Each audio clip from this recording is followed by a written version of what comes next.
السلام علیکم ورحمۃ اللہ وبرکاتہ۔ اقوال حضرت عمر فاروق رضی اللہ تعالیٰ عنہ کے: شعبہ کے ساتھ کمانا مانگنے سے بہتر ہے۔ ایمان کے بعد بڑی نعمت نیک عورت ہے۔ بزرگ بننے سے پہلے علم حاصل کرو۔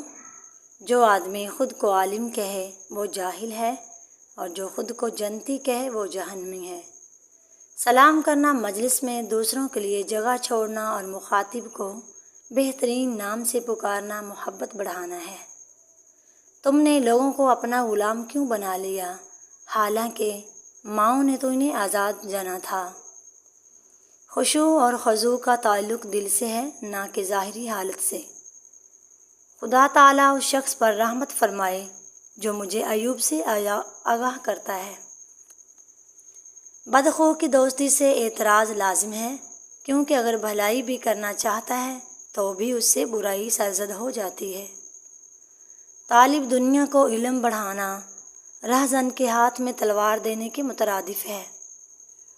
اگر میں ایسی حالت میں مر جاؤں کہ اپنی محنت سے روزی تلاش کرتا ہوں تو مجھے اس سے زیادہ پسند ہے کہ خدا کی راہ میں نمازی ہو کر مروں۔ جو عیب سے واقف کرے وہ دوست ہے، اور تعریف کرنا گویا ذبح کرنا ہے۔ ہنسنے سے عمر کم ہوتی ہے اور روب داب ختم ہو جاتا ہے۔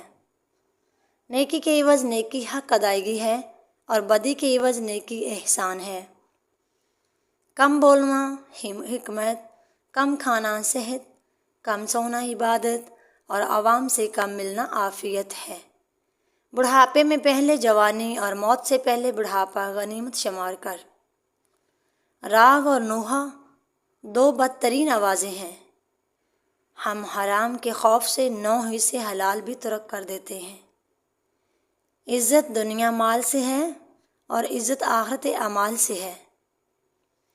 قرض دینا سخاوت کی علامت ہے، اور حاجت مند کو بطور احسان دینا بخیلی۔ جو شخص خود کو حقیر سمجھتا ہے وہ دوسروں کی نظر میں معزز ہوتا ہے۔ کسی قوم سے مقابلے کے وقت یہ نہ دیکھو کہ اس کی اخلاقی خرابیاں تمہاری خرابیوں سے زیادہ ہیں، بلکہ یہ دیکھو کہ تمہاری اخلاقی خوبیاں اس سے کتنی زیادہ ہیں۔ اس میں کامیابی کا راز ہے۔ اگر کسی کی وجاہت کے خیال سے قانون کا پلڑا اس کے حق میں جھک جائے تو اللہ کی بادشاہت اور کیسر و کسریٰ کی حکومت میں فرق کیا ہوا؟ جب حاکم بگڑ جاتا ہے تو رعایا بھی بگڑ جاتی ہے۔ سب سے بدبخت حاکم وہ ہے جس کے سبب رعایا بگڑ جائے۔ خلیفہ اس وقت گیہوں کی روٹی کھا سکتا ہے جب اسے یقین ہو جائے کہ رعایا میں ہر ایک کو گیہوں کی روٹی مل رہی ہے۔ لوگوں کی فکر میں تم خود کو فراموش نہ کر دو۔ کسی کے لیے یہ زیبا نہیں کہ ہاتھوں پر ہاتھ دھرے بیٹھا رہے اور دعا کرے کہ اے خدا رزق دے۔ خدا آسمان سے سیم و زر کی بارش نہیں کرتا۔ اپنے دوست کے حال کو اچھی صورت پر معمول کیا کرو، اور اپنے دشمن سے کنارہ کش رہو۔ اپنے معاملہ میں مشورہ ان لوگوں سے کرو جو اللہ تعالیٰ سے ڈرنے والے ہیں۔ جو شخص یہ چاہے کہ اس کی زندگی کامیابی سے بسر ہو، وہ اپنے ماں باپ کے بعد اس کے دوستوں سے نیک سلوک کرے۔ حکومت کے منصب کے لیے ایسا شخص سب سے زیادہ موزوں ہے کہ جب وہ اس منصب پر فائز ہو تو قوم اس کا سردار نظر آئے، اور جب اس پر فائز ہو جائے تو ان میں سے ایک فرد معلوم ہو۔ جب حلال و حرام جمع ہوں تو حرام غالب ہوتا ہے، چاہے وہ تھوڑا سا ہی ہو۔ میں کسی چیز کو نہیں دیکھتا، البتہ اللہ کو دیکھتا ہوں۔ آدمی کی نماز روزہ کو نہیں بلکہ اس کی دانائی اور راست بازی کو دیکھنا چاہیے۔ جو اپنے فکر و عمل، شجاعت اور مردانگی، تحمل اور بردباری، انصاف پسندی اور ہر قسم کے طرز سلوک میں نمایاں دکھائی نہ دے، انہیں اپنا حاکم ہرگز منتخب نہ کرو۔ طمع کا ترک فقر ہے، اور لوگوں سے نا امیدی غنا ہے۔ طمع تنگ دستی اور قناعت مالداری ہے۔ میں اس امت پر سب سے زیادہ منافق عالم سے خوفزدہ ہوں، کیونکہ اس کی زبان عالم ہوتی ہے مگر اس کا دل اور عمل جاہل ہوتا ہے۔ نہ تمہاری محبت حد سے زیادہ ہو، نہ تمہاری نفرت۔ تم جس سے نفرت کرتے ہو اس سے ہوشیار رہو۔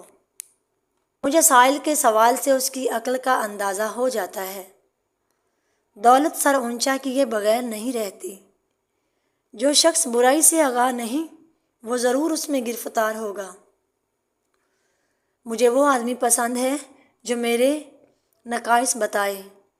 اللہ تعالیٰ کسی شخص کو اس وقت تک ذلیل نہیں کرتا جب تک اس کی برائی حد سے نہ گزر جائے۔ اپنے ہمسایہ سے نہ جھگڑو کیونکہ نیکی رہ جائے گی اور لوگ چلے جائیں گے۔ موت کا حریص بن تجھے حیات عطا ہوگی۔ تنہائی برے ہم نشینیوں سے راحت ہے۔ جس مکان کی بنیاد مصیبت پر رکھی گئی ہو اس کا مصیبت سے خالی ہونا محال ہے۔ کسی شخص پر اس وقت تک اعتماد نہیں کرنا چاہیے جب تک کہ اس کے غصے کو آزما نہ لے۔ جو شخص اپنے اندر ایسی صفت خلق کو بناوٹ کر کے دکھائے جو واقعی اس میں موجود نہ ہو تو اللہ تعالیٰ اس کو رسوا کر کے چھوڑے گا۔ اگر صبر شکر 2 اونٹ ہوتے تو مجھے سوار ہونے کے لیے ان میں سے ایک کی ترجیح دینے کی ضرورت نہ پڑتی۔ زبان سے تیز تیز توبہ کرنا جھوٹوں کی توبہ ہے۔ یہ ایسی توبہ ہے جس سے توبہ کرنا ضروری ہے۔ سب سے زیادہ سخی وہ ہے جو ایسے شخص کو دے جس نے اسے محروم رکھا۔ اپنے زیر کفیل لڑکیوں کو بدصورت اور حقیر مردوں کے پلے نہ باندھو۔ وہ تمہاری طرح اچھے ساتھی پسند کرتی ہیں۔ بیشتر وعظ و خطبات شیطانی ہی جان ہیں۔ انسان صوم و صلات سے نہیں بلکہ معاملات سے پہچانا جاتا ہے۔ آخرت کے معاملات کے سوا ہر معاملے میں توقف کرنا بہتر ہے۔ جب عالم لغزش کرتا ہے تو اس کی لغزش سے ایک عالم کو لغزش ہوتی ہے۔ بدکاری کی کثرت سے زمین میں فساد، زلزلہ آتا ہے اور حکام کے ظلم و ستم سے قحط واقع ہوتا ہے۔ جس عالم کو دیکھو کہ وہ دنیا سے محبت رکھتا ہے تو دین کے معاملے میں اس پر اعتبار نہ کرو۔ اللہ اس کا بھلا کرے جو میرے عیب مجھے تحفے میں بھیجتا ہے، یعنی مجھے مطلع کرتا ہے۔ صرف وہی کام کرو کہ اگر اس کام کے کرتے وقت تمہیں کوئی دیکھ لے تو تم کو ناگواری ہو۔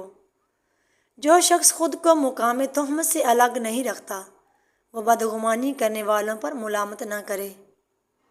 مقدمات کا فیصلہ جلد کرنا چاہیے۔ بسا اوقات کہ دیر کے سبب انصاف کی افادیت ختم ہو کر رہ جائے۔ جو چیز ہٹ جاتی ہے وہ آگے نہیں بڑھتی۔ توبہ کی تکلیف سے گناہ کا چھوڑ دینا زیادہ آسان ہے۔ اپنی مجلس میں لوگوں کو مساوی درجہ دو تاکہ کمزور آدمی تمہارے انصاف سے نا امید نہ ہو جائے اور عہدوں والے اس سے ناجائز فائدہ نہ اٹھا سکیں۔